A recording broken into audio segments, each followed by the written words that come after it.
आज गावी इतका पाऊस पडला होता की काय सांगू. पण त्याआधी आज सकाळी थोडंसं लवकर उठले होते कारण आम्हाला जायचं होतं बाहेर.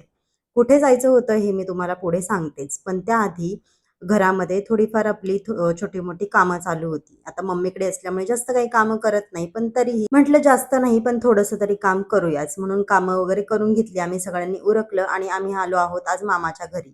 आम्हाला कधी लहानपणी ना मामाच्या गावी यायला मिळालं नाही, कारण आम्ही मुंबईला असायचो आणि उन्हाळ्याच्या सुट्ट्यांमध्ये सुद्धा आम्ही काही जास्त गावी येत नव्हतो.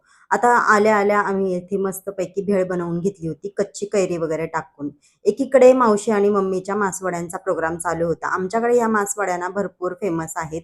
म्हणून कोणीही पाहुणे आले जे व्हेज वगैरे खातात, तर त्यांना खास करून ह्या मासवड्या बनवतात.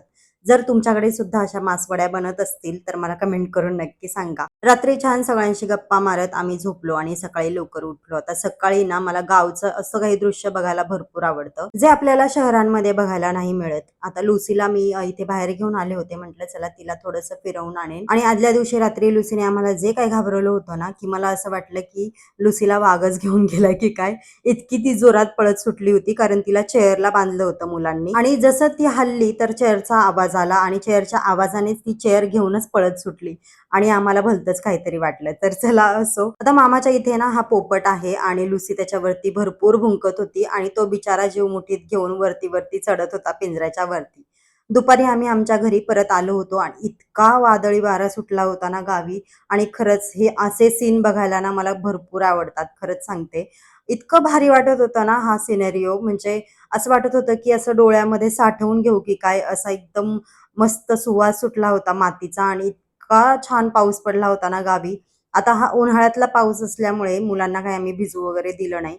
पण इतका सुंदर छान पाऊस वाटत होता ना, असं वाटत होतं की हा पाऊस कधी संपूच नये असं. आता ह्या पावसामध्ये आपण काही असं मस्त चटपटीत खाल्लं नाही असं काही होणार नाही. त्यामुळे आम्ही वडापाव करायला घेतले होते आणि वडापावसाठी चटणी करत होतो. तर आता हा डब्बा जो आहे ना तुम्हाला दिसतोय, तो माझ्या आजीच्या काळातला आहे. म्हणजे किती जुना असेल बघा हा डब्बा, तर तो अजून सुद्धा आणि त्यानंतर चुलीवरती छान गरम-गरम वडे तळून घेतले आणि छानपैकी पावसाचा आणि वडापावचा आनंद घेतला. तर चला, तुम्हाला जर हा व्हिडिओ आवडला असेल तर एक लाईक करा आणि पेजला फॉलो सुद्धा करा. बाय.